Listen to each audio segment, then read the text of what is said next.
Pendant que je lis 2 Samuel, quelqu'un d'autre peut nous trouver rapidement Luc 4. Alors, pour gagner du temps, je vais lire au nom de Jésus. David dit, restait-il encore quelqu'un de la maison de Saoul pour que je lui fasse du bien à cause de Jonathan? Il y avait un serviteur de la maison de Saoul nommé Tchiba, que l'on fit venir auprès de David.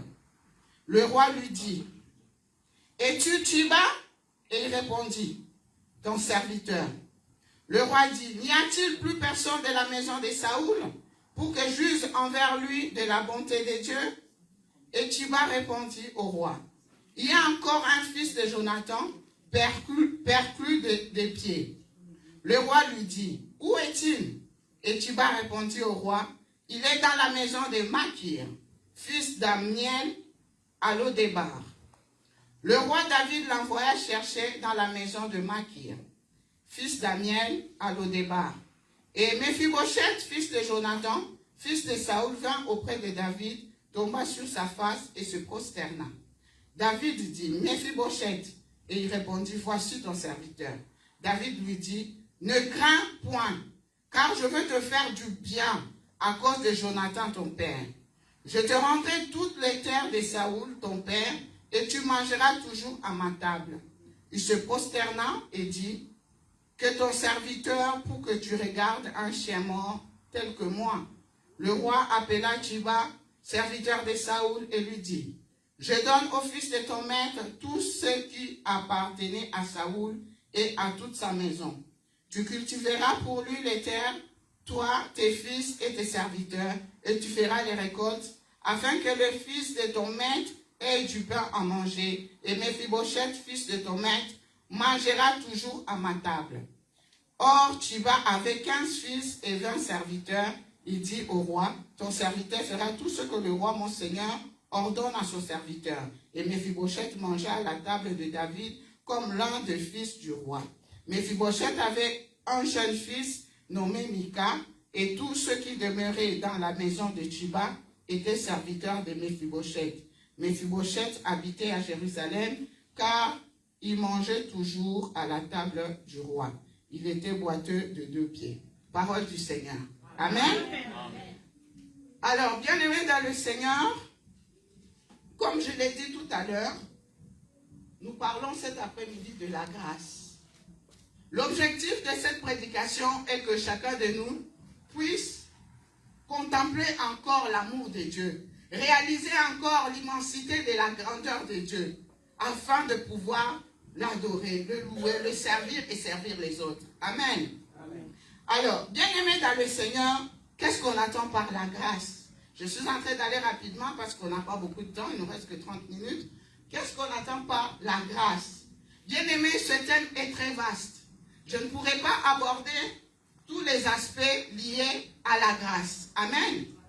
Bien-aimés dans le Seigneur, la grâce n'est rien d'autre que la faveur imméritée.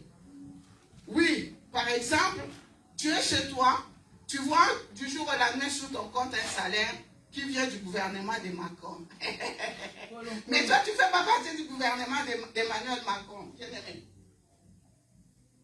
Ça ne peut être qu'un miracle. Ça peut être qu'une faveur. Donc c'est quelque chose d'impossible, mais qui devient possible. Amen, amen, amen. Amen. Bien-aimé dans le Seigneur, je peux illustrer ce que je suis en train de dire en prenant l'exemple de la femme cananéenne. Dans Matthieu 15, 26, vous lirez ça à la maison. La femme cananéenne, bien-aimée, elle voit son enfant malade, qui était atteint de démons.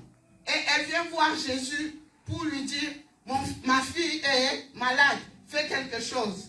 Et Jésus dira à cette femme cananéenne, on ne donne pas de la nourriture des enfants aux petits chiens.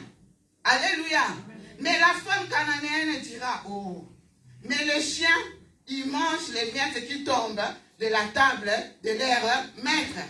Bien-aimés dans le Seigneur, voyant ce niveau de foi, cette dimension de foi, Jésus dira à cette femme, qu'il te soit fait selon ton désir. Et à l'instant même, la fille de cette dame était guérie. bien-aimé, parce que la femme cananéenne a su reconnaître la grâce. Et elle a fait confiance en la grâce. Et elle a démontré un niveau de foi extraordinaire, bien-aimé, dans le Seigneur. Cette femme cananéenne, à vrai dire, elle ne méritait pas la guérison de son enfant. C'est pour ça que je vous ai dit la grâce. C'est une faveur imméritée. Tout ce que nous avons que par la grâce de Dieu. Amen. La femme cananéenne ne méritait pas. Voilà pourquoi certaines personnes bien-aimées ne savent pas reconnaître la grâce de Dieu à cause de l'orgueil. Alors que la parole de Dieu nous dit, humiliez-vous sous la main puissante de l'Éternel, il vous élèvera au temps convenable. Alléluia.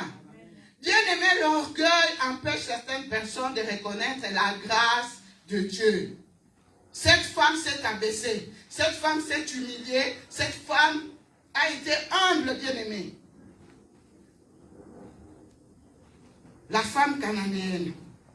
Bien-aimé dans le Seigneur, cet après-midi, je suis venu te dire que tout ce que tu as, c'est par la grâce de Dieu. Amen. Nous ne méritons rien du tout. Parce que la parole de Dieu nous dit que tous ont péché. Vous lirez à la maison, on n'a pas le temps. Dans Romains 3, 23. Tous ont péché et sont privés de la gloire de Dieu. Donc le péché empêche l'homme de voir la gloire de Dieu.